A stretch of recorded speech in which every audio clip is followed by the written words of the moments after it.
আমাদের জানায় সমস্যা না, সমস্যা তো মানায়। এই দেশে কে না জানে সুদী অর্থনৈতিক ব্যবস্থা হারাম?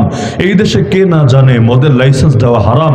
এই দেশে কে না জানে যে দেশের মধ্যে বেশ্যাখানা পতিতালয় খুলে রাখা হারাম? কে না জানে গান বাজনা অপসংস্কৃতি অন্যায় অশ্লীলতা ছড়িয়ে দেওয়া হারাম? এমনকি কে না জানে মানুষ খুন করা, ঝগড়াঝাটি করা, পারস্পরিক লড়াইয়ে লিপ্ত হওয়া হারাম? জানে তো সকলে, কিন্তু আমল কি পরিমাণ আছে? এটা তো আর বলে দেওয়ার প্রয়োজন নাই। প্রত্যেকে নিজের জীবন, পরিবার আর সমাজের দিকে তাকালেই বুঝে আসবে। তো কিয়ামতের দিন আল্লাহ রাব্বুল আলামিন ঈমানদারদের সর্বপ্রথম যে প্রশ্নটা করবেন যেটা নিয়ে, সেটাই হলো এই নামাজ। আউয়ালু মা ইউহাসাবু বিহিল আবদু ইয়াউমাল কিয়ামা। নবী বলেছেন কিয়ামতের দিন বান্দাকে সর্বপ্রথম যে বিষয় সম্পর্কে প্রশ্ন করা হবে সেটাই হলো তার সালাত, তার নামাজ।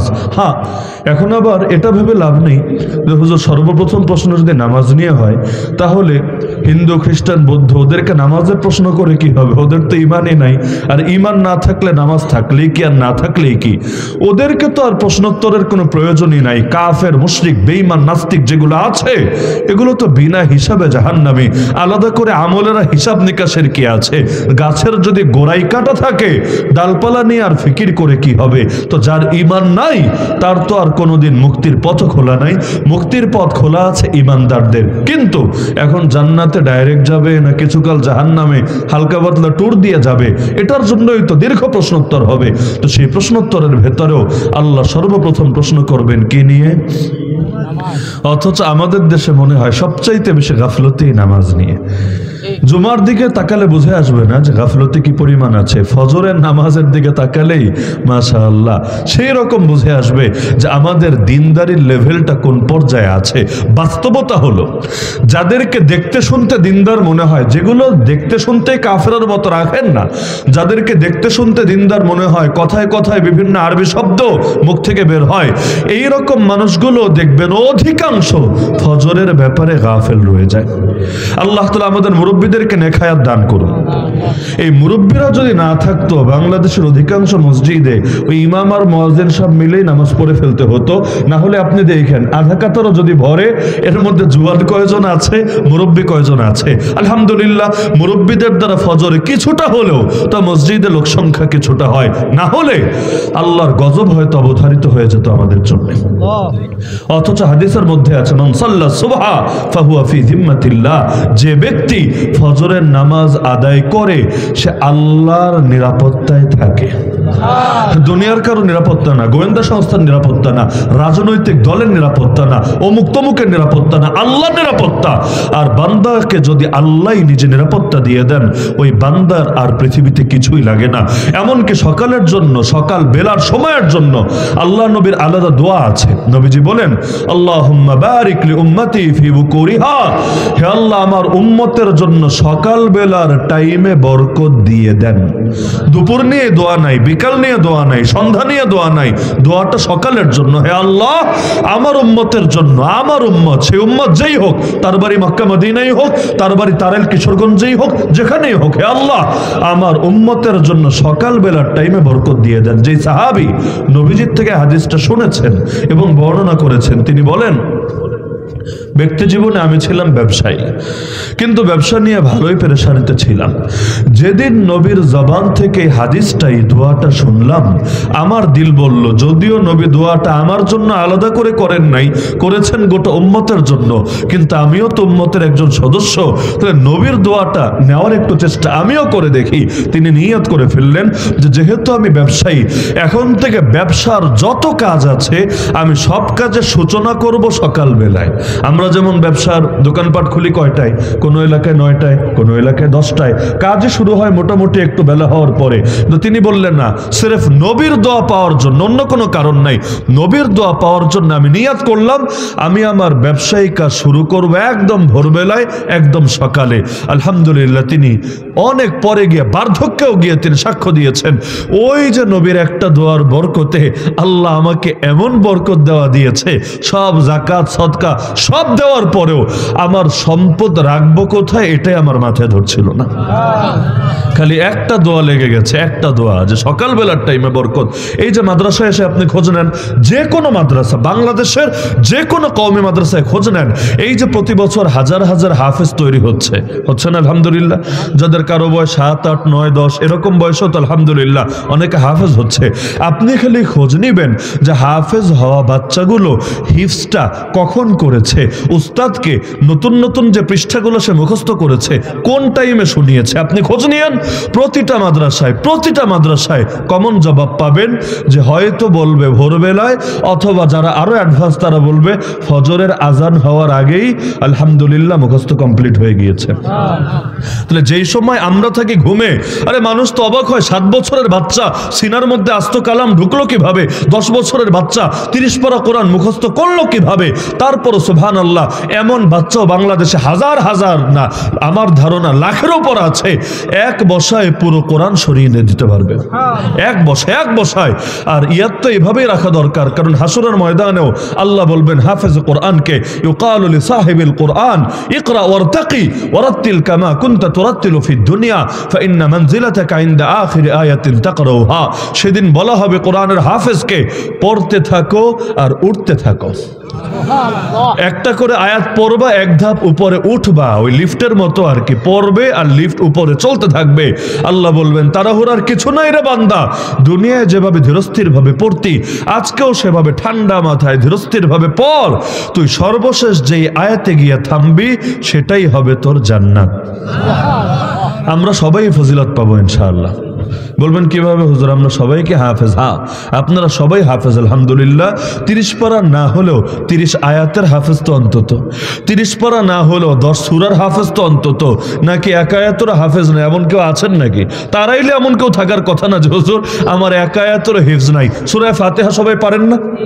সূরা ফাতিহা পারলে শেষ 10 সূরা অধিকাংশ জন পারেন না? এ যতটুকু পারেন, আল্লাহ তো আপনারা ঠকাবে না রে ভাই, দুনিয়াতে ঠকাতে পারে মানুষ। দেখুন এই দেশেও গরিবের দাম নাই, গরিবের দাম নাই।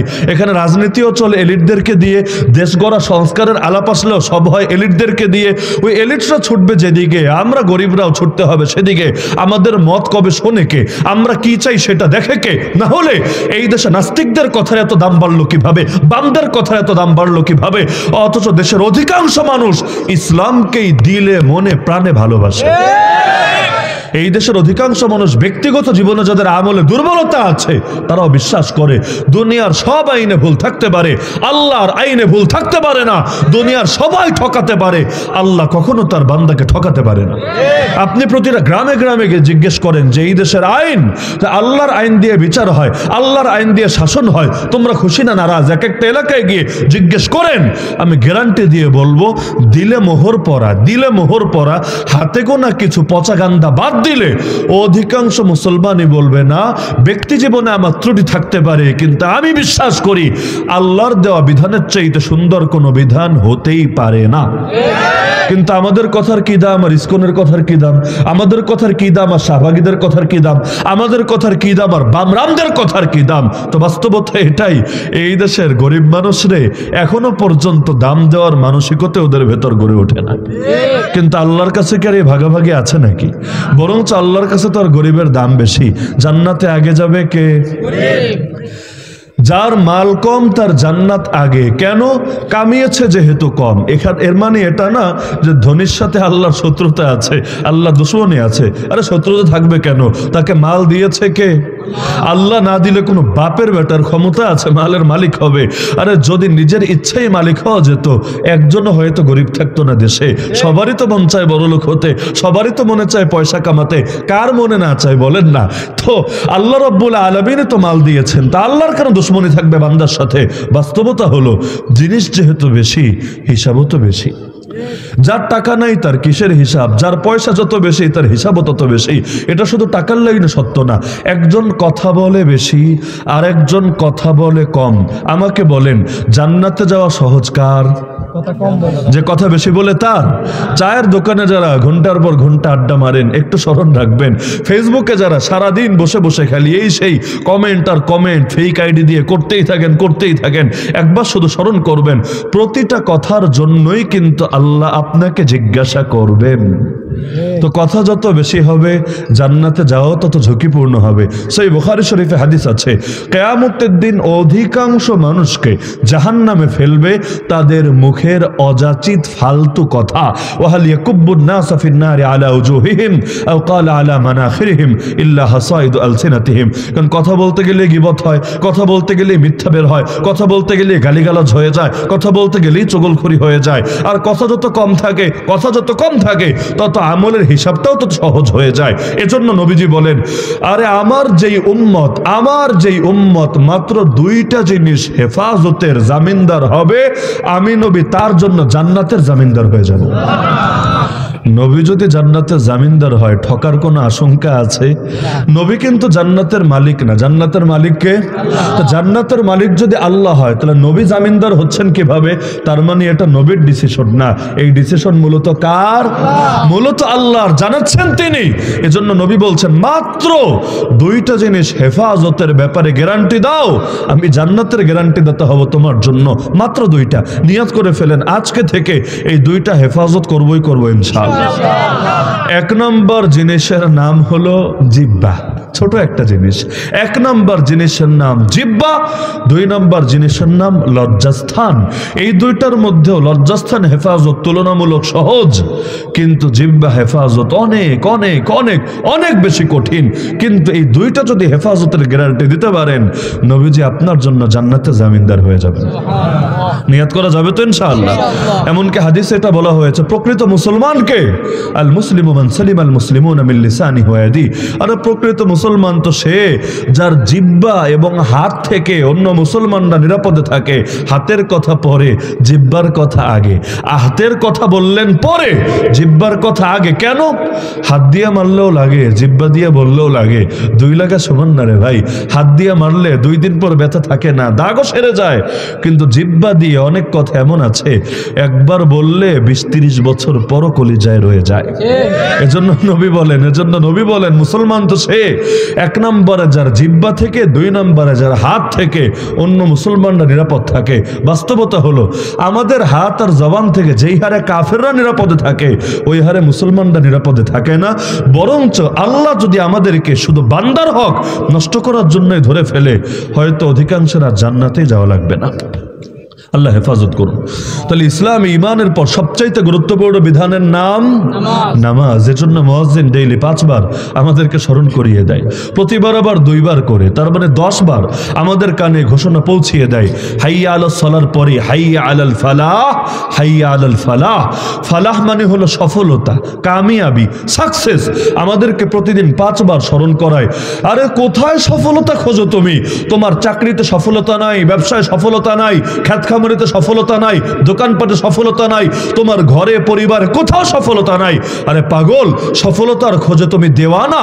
সফলতা যদি পেতে হয় তোমাকে আসতে হবে আল্লাহর ঘরে, কবুল করাতে হবে আল্লাহর থেকে, তবেই তুমি পারবা উভয় জাহানে সফল হতে। শয়তান শুধু আমাদের আখিরাত বরবাদ করতে চায় তা না, শয়তান কিন্তু দুনিয়াও বরবাদ করতে চায়।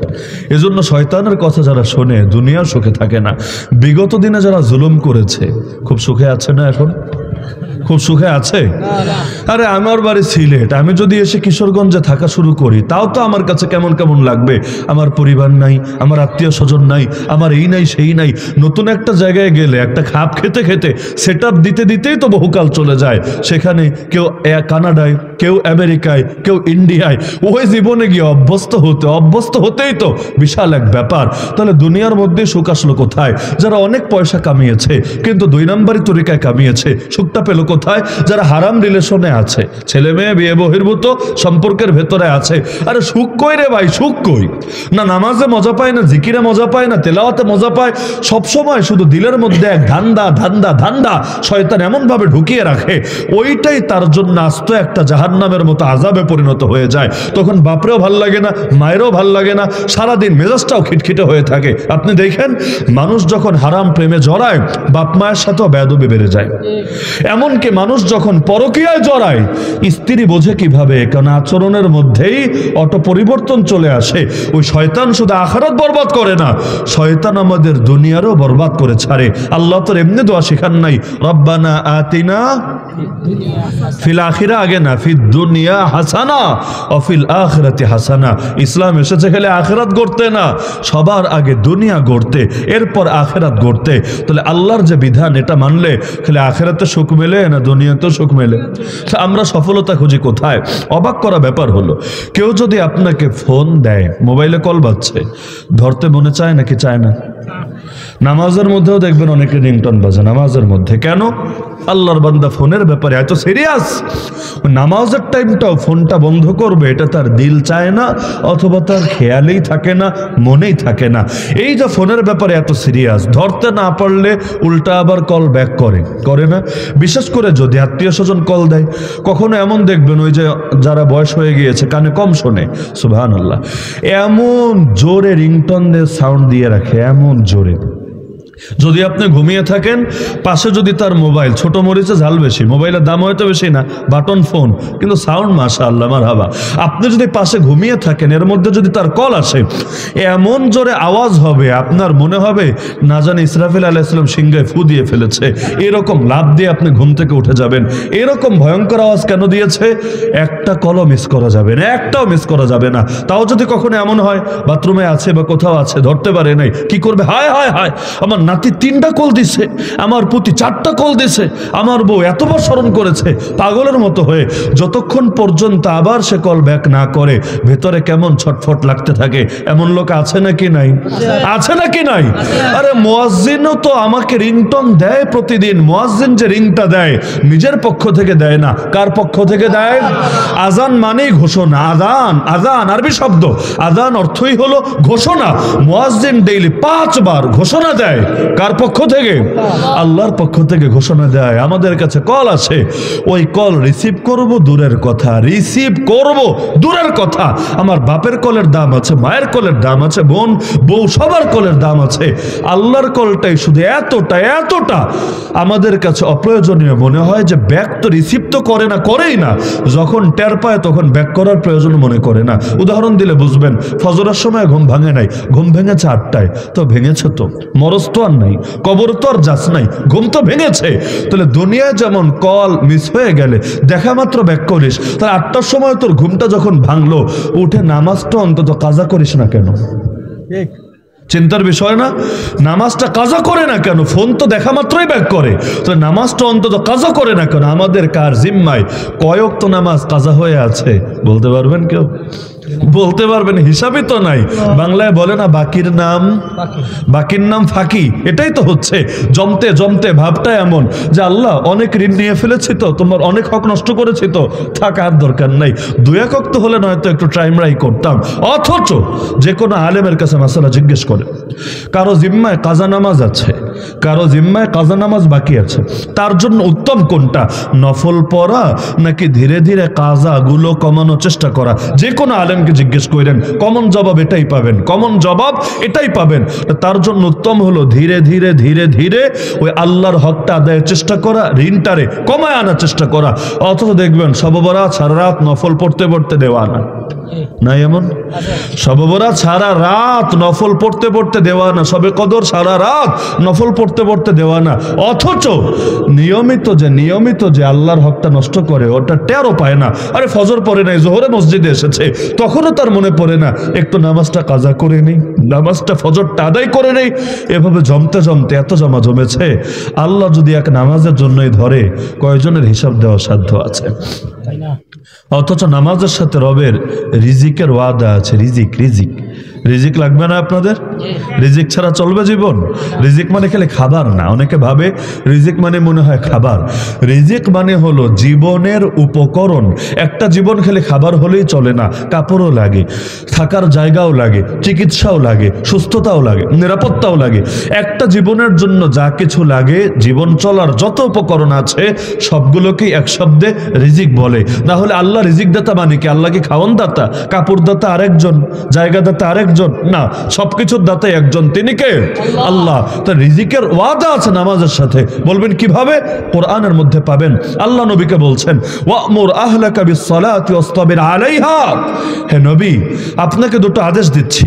এক নম্বর আদেশ হলো ফ্যামিলিকে নামাজের আদেশ দেন।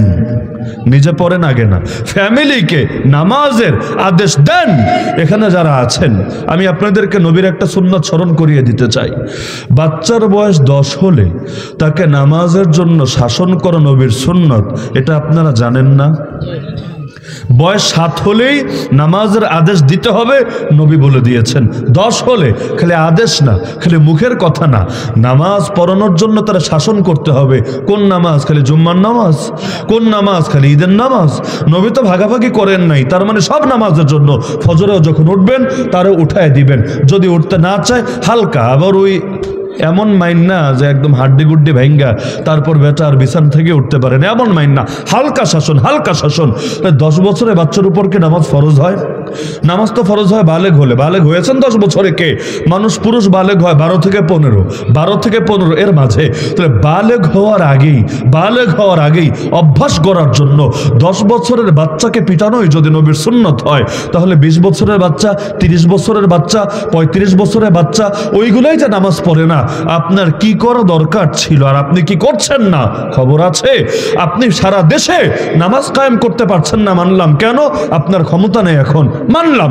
কিন্তু আপনার ঘরের ভেতর তো আপনার ক্ষমতা আছে নাকি? এখানেও আওয়ামী লীগ, বিএনপি বা বড় বড় দলের রাজত্ব চলে। ঘর আপনার, এখানে কি আওয়ামী লীগের এমপি আইসা, বিএনপির মন্ত্রী আইসা শাসন করবে নাকি? আপনার ঘরে তো আপনার শাসনই চলে। তো নিজের ঘরেই যারা নামাজ কায়েম করে না, কিয়ামতের দিন আল্লাহর কাছে কি জবাব দিবে? এজন্য আমি সবার থেকে আশা করি, বিশেষ করে মুরব্বী যারা আছেন, আপনাদের ঘরে খালি ছেলে না, নাতি আছে, ভাতিজা আছে, ইয়ে আছে, সেই আছে, আন্ডা বাচ্চার অভাব নাই। আপনারা নিয়াত করেন নবীর এই সুন্নাতটাকে আমরা জিন্দা করবই ইনশাআল্লাহ। বলবেন হুজুর, জিন্দা করতে গেলে পোলাপান তো রাগ করবে। বাচ্চা জমানায় তো কষ্ট লাগেই, অস্বাভাবিক না। মারলে কার মজা লাগে? আমরা যখন হেফখানায় পড়েছি, উস্তাদরা মেরেছে, মজা তো লাগে নাই, কষ্টই তো লেগেছে। কিন্তু এখন তো বুঝি মায়েরগুলো তো রহমতে ছিল আমাদের জন্য, আসলে রহমত ছিল। উস্তাদের মায়ের রহমত না তো কি গজব থাকবে নাকি? আপনি চিন্তা করেন, চট্টগ্রামে হাটহাজারী নামে একটা থানা আছে, জানার কথা আপনারা, হাটহাজারী থানা। এক মাহফিলে গেলাম, সেই মাহফিলের ভেতরে কথা প্রসঙ্গে আমি নামাজের এই পয়েন্টটা নিয়ে বিশেষভাবে বলেছিলাম যে সবাই অন্তত এই সুন্নতটাকে জিন্দা করেন, এই সুন্নত মরেই গিয়েছে। মাহফিল শেষে একজন আমার সাথে দেখা করলো, কয়েকবারে সিআইপি, মানে মাশাআল্লাহ ভিআইপি না সিআইপি, এমন ব্যবসায়ী, দেশে তো দেশে যা আছে আছেই, একেবারে আল্লাহ তাআলা তাকে এমন সম্পদ দিয়েছেন, মিডল ইস্টও বহুত বিশাল বিশাল জিনিস আল্লাহ তাআলা তাকে মালিক বানিয়ে দিয়েছেন। এমনকি হাটহাজারী বলেন, পটিয়া বলেন, নানুপুর বলেন, এরকম বড় বড় এমন কোনো মাদ্রাসা নেই যেখানে প্রতি বছর তার লাখ লাখ টাকা দান অনুদান নাই। আল্লাহ তাআলা মালও দিয়েছেন, দিলও দিয়েছেন। ওই বুর্জ খলিফা যে টাওয়ার আছে, সেখানে পর্যন্ত তার নিজস্ব ফ্ল্যাট আছে, অনেক সহায় সম্পত্তি দিয়েছেন। তা আমাকে বললেন, হুজুর আজকের আপনার বয়ানটা আমার জীবনের সাথে মিলে গেল। আমি বললাম কিভাবে? বলল, আমি হুজুর না, আমি হুজুর মানুষ না, আমি জেনারেল। আমার বাপও হুজুর মানুষ ছিল না, জেনারেল মানুষ ছিল। তবে আমার বাপ আল্লাহওয়ালা ছিলেন, তার দিলের মধ্যে ইসলামের জন্য খুব আন্তরিকতা এবং মহব্বত ছিল। তা আমরা যখন ছোট আমাদের সব ভাইদেরকে বাবা বলে দিয়েছিলেন যে কোনো একদিন, এমনকি শীতের দিনেও ফজরের সময় যদি দেখি তোমরা বিছানায় শুয়ে আছো, এদিকে মসজিদে জামাত শুরু হয়ে গিয়েছে, তোমাদের কোনো ওজর নাই, তারপরও তোমরা বিছানায় শুয়ে আছো অলসতা বশত, উদাসীনতা বশত, যেদিন দেখব সঙ্গে সঙ্গে ঘাড় ধাক্কা দিয়ে ঘর থেকে বের করে দেব, দ্বিতীয়বার আর ঘরেই ঢুকাবো না। তা আমাকে বলল যে হুজুর আমার বাবা ছিল এক কথার মানুষ। অনেক মুরব্বী থাকেন আলহামদুলিল্লাহ এক কথা, মানে দুনিয়া উল্টা যাবে, জবান তো জবান, তার কথা কখনোই উল্টাবে না। বলে এক কথার মানুষ ছিল, এজন্য আমরাও এটা জানতাম যে যা বলেছে আল্লাহর বান্দা এটা করেই ছাড়বে। তো সুতরাং আমাদের ভেতরে এত ভয় কাজ করতো, বিশ্বাস করুন অনেক কষ্ট হতো, বাচ্চা মানুষ ছিলাম, অনেক কষ্ট হতো, কিন্তু তারপর ওই বাপের ভয়, আর তখন তো আল্লাহর ভয় ওইভাবে দিলে আসে নাই, কিন্তু বাপের শাসনের ভয়ে ফজরের নামাজও মিস হতো না, নিয়মিত আমরা জামাতে পড়তাম। এখন ফল কি হয়েছে জানেন? আজ আমার বাবাও নাই, আজ আমার মাও নাই, তারা দুনিয়া থেকে চলে গিয়েছেন। আমার বয়স 60-এর উপরে, এখন আমার নিজেরও বাচ্চা আছে, নাতিও আছে, কিন্তু এই বয়সে এসেও রোগ ব্যাধি শেষ নেই, ডায়াবেটিস, হাই প্রেশার, এই সেই, আর ব্যবসায়ী ঝাই ঝামেলা পেরেশানি তো আছেই, কিন্তু বললে এই বয়সে এসেও আলহামদুলিল্লাহ, আল্লাহকে সাক্ষী রেখে বলছি, আপনাকে শোনানোর জন্য না, পরে আমি যাচাইও করেছিলাম দু একজনকে জিজ্ঞেস করে, তার কাছের, তারাও সত্যায়ন করেছে না কথা সত্য, তো বললেন আল্লাহকে সাক্ষী রেখে বলছি, এই বয়সে এসেও আমার ফজর ছুটবে দূরের কথা, আলহামদুলিল্লাহ এক রাতেও আমার তাহাজ্জুদও ছোটে না। হুজুর আপনার বয়ানের সাথে আমার জীবন মিলে গেল এভাবে। আমি মনে করি এই বয়সে এসেও যে আল্লাহ আমাকে ওই নিয়মতান্ত্রিক এটা ধরে রাখার তৌফিক দিয়েছে, এটা জাস্ট দুইটা জিনিসের বরকতে সম্ভব হয়েছে। এক নম্বরে শৈশবে বাপের শাসন, সূচনাটা হয়েছিল বাপের শাসনে, কিন্তু পরে নামাজের সাথে মহব্বতে তৈরি হয়ে গিয়েছে। আর দুই নম্বর, নানুপুরীর হযরত রহমাতুল্লাহ আলাইহি কবরে শায়িত আছেন এখন, তো হযরত যতদিন ছিলেন তার সাথে আমার ইসলাহি সম্পর্কও ছিল, এবং তিনি দুবাই গেলে আমার বাসায় মেহমান হয়ে থাকতেন। তো ওই যে হযরতের কিছু সোহবত আল্লাহ আমাকে নেওয়ার তৌফিক দিয়েছেন, এই দুই জিনিসের বরকতে আমি মনে করি আল্লাহ আমাকে এই নিয়ামত দিয়েছেন। এখন হুজুর আমার প্রতিটা বাচ্চা হাফেজা আলেম, এবং আমার নাতিরা এখন মাদ্রাসায় পড়ছে, আপনারা দোয়া করলে তারাও হয়ে যাবে হাফেজা আলেম। তো বাপের শাসনের বরকত আছে নাকি নাই? শাসনের বরকত আছে নাকি নাই? তো বহুত কিছুর জন্য তো শাসন করেন, না পড়লে পিটান, স্কুলে না গেলে পিটান, এই না করলে ওই না করলে পিটান। এখন থেকে নিয়াত করেন নামাজের জন্য প্রয়োজন হলে পিটাবো, তবু আমার ঘরে নামাজ কায়েম করে ছাড়বো ইনশাআল্লাহ।